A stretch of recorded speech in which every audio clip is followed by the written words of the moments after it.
Jardin et Maison.fr vous propose de découvrir l'albizia à travers les questions de Louise, 7 ans. Peux-tu nous présenter l'albizia? L'albizia, également connu sous le nom d'arbre à soie, est un arbre à feuilles caduques appartenant à la famille des Fabacées. Originaire principalement d'Asie et d'Australie, il est apprécié pour son apparence gracieuse et ses magnifiques fleurs. L'albizia peut atteindre une hauteur de 15 à 20 mètres, avec une couronne étalée et un tronc court et torsadé. Ses feuilles bipénées sont vert clair et son écorce est généralement lisse et grisâtre. Les fleurs de l'albizia sont souvent de couleur rose ou blanche et se regroupent en inflorescences spectaculaires et plumeuses, qui lui ont valu le surnom d'arbre à soie. En automne, l'arbre produit des gousses brunes et plates qui contiennent de petites graines. Dis-moi quelles sont les caractéristiques de l'albizia. L'albizia présente plusieurs caractéristiques intéressantes, notamment sa capacité à fixer l'azote atmosphérique grâce à des bactéries symbiotiques présentes dans ses racines. Cela en fait une plante utile pour enrichir le sol en nutriments.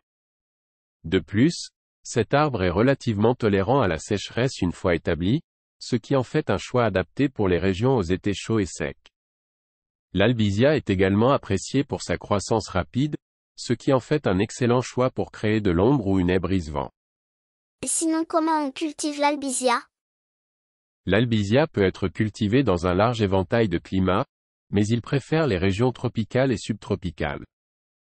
Il prospère dans un sol bien drainé, légèrement acide à neutre, et préfère une exposition ensoleillée à mi-ombragée. La plantation de jeunes plants d'albizia est généralement recommandée au printemps. Il est important de fournir un arrosage régulier pendant les premières années de croissance pour favoriser un enracinement solide. Une fois établi, l'albizia peut généralement survivre avec peu d'arrosage supplémentaire. La taille de l'arbre n'est généralement pas nécessaire, mais elle peut être effectuée pour contrôler sa forme ou sa taille si nécessaire.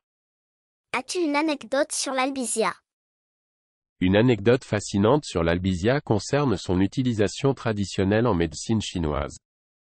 L'écorce de l'albizia était autrefois utilisée pour traiter les blessures et les coupures, grâce à ses propriétés antiseptiques et cicatrisantes.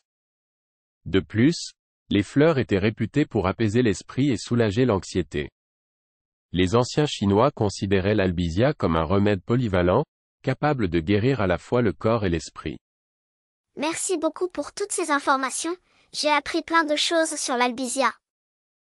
J'espère que comme Louise, vous en savez maintenant un peu plus sur l'albizia et je vous dis à très bientôt sur jardin et maison.fr.